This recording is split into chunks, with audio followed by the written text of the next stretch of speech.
October 8th, 1871. Peshtigo, Wisconsin. 9:30 p.m. A small logging town. Population 2,000. People are going to bed. The air has been smoky for weeks. Dry summer. Small fires burning in the surrounding forests. Nothing unusual for logging country. Then the wind picks up, and hell arrives. A wall of fire, 1,000 feet high, moving at 100 miles per hour. A tornado made of flames, temperature over 2,000 degrees. Hot enough to melt metal. Hot enough to ignite wood before the flames even touch it. In 2 hours, the town is gone. 1,200 to 2,500 people dead.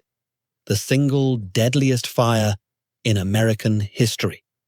And almost nobody remembers it, because that same night, 250 miles south, Chicago burned. And Chicago had newspapers. Chicago had famous people. Chicago got all the attention. This is the Peshtigo Fire. The night a firestorm killed more people than any fire in U.S. history, where people jumped in wells and boiled alive, where families huddled in the river and drowned, where an entire town was erased in 2 hours, and where history forgot because a bigger city was burning the same night.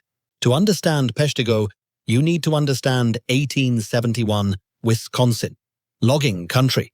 The forest is being clear-cut to build America. Trees felled. Sawmills running constantly. The ground is covered in sawdust, wood chips, dead branches. Everything is wood. Houses are wood. Sidewalks are wood. Streets are covered in sawdust. The entire town is kindling.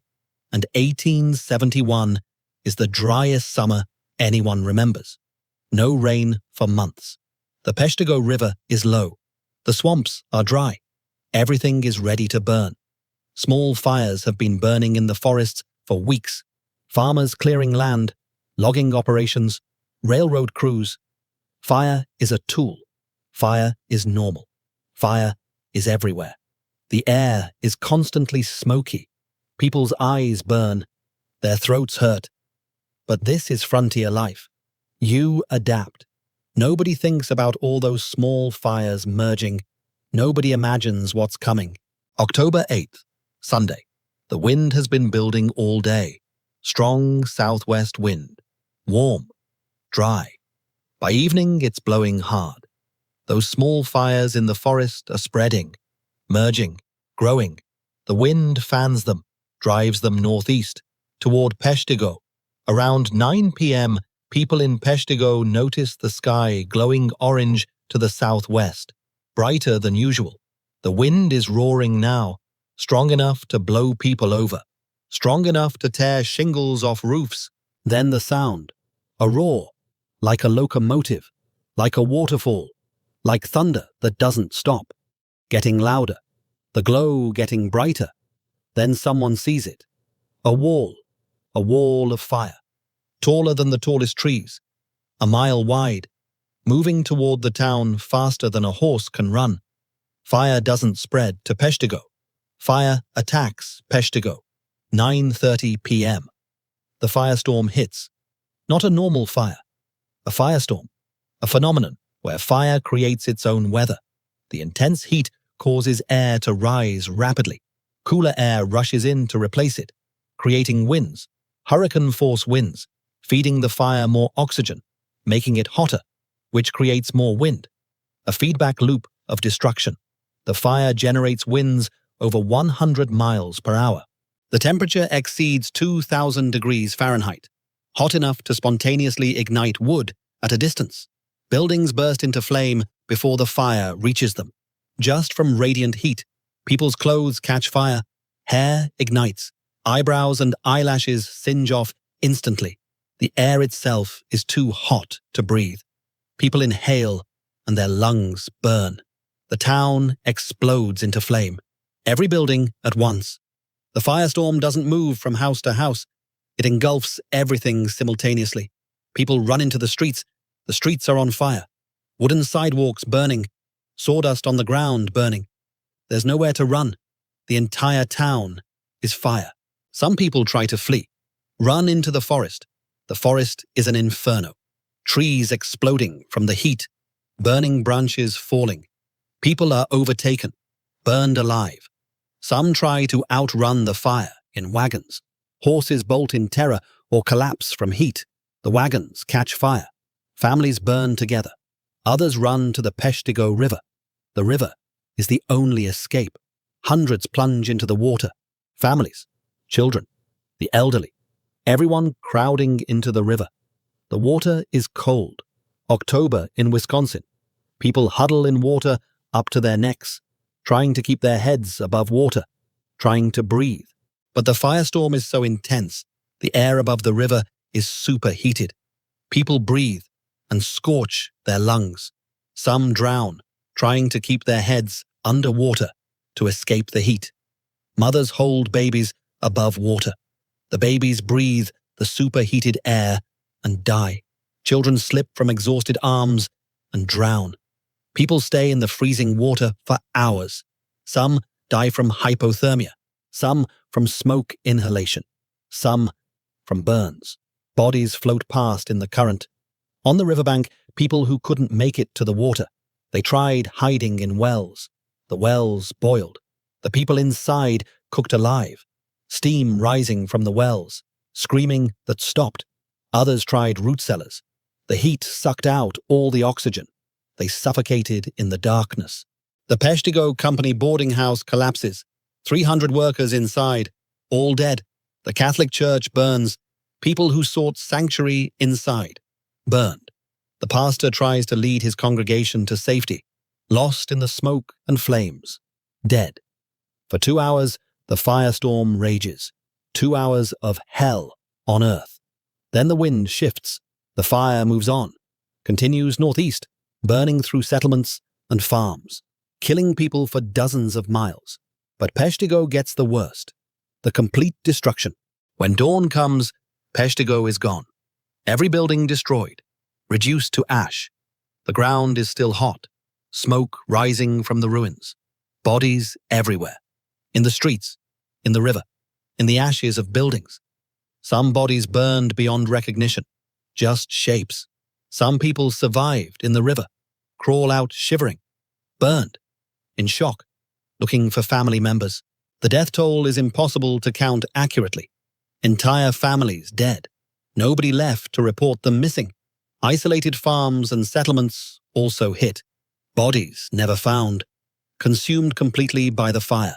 Conservative estimates, 1,200 dead. Some historians say 2,500. The exact number will never be known. What's certain, more died in Peshtigo than in any other fire in American history. More than the Great Chicago Fire. More than the San Francisco earthquake fires. More than any factory fire. More than any nightclub fire. Peshtigo is the deadliest. And it happened the same night as Chicago. October 8th, 1871. While Chicago burned, Peshtigo burned hotter and deadlier, 250 miles north. But Chicago had newspapers. Chicago had national importance. Chicago had famous buildings and wealthy victims. Chicago got the telegraphs, the headlines, the aid, the attention. Peshtigo had none of that. Peshtigo was a frontier logging town, poor, remote, no direct telegraph connection. News traveled slowly. By the time the country heard about Peshtigo, Chicago had dominated the story. Peshtigo became a footnote. Relief efforts focused on Chicago. Donations went to Chicago. Rebuilding funds went to Chicago. Peshtigo survivors were largely forgotten. They buried their dead in mass graves, rebuilt with their own hands, received minimal outside help. The town that suffered worse got far less because geography and timing worked against them.